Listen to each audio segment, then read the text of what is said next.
In front of me is Motorola Moto G87, and today I would like to show you how you can add photos to text message.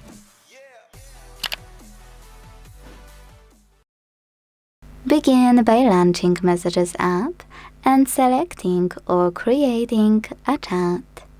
Whatever you decided, when you're ready, click on this icon of a photo at the bottom right corner. Now, to take a photo and add it, use camera portion of your screen. Then send it right away. If you want to pick photos from your Motorola, use the same icon. This time, hold this line and drag it up. And now, with Gallery section opened, click on all of your photos you want to send.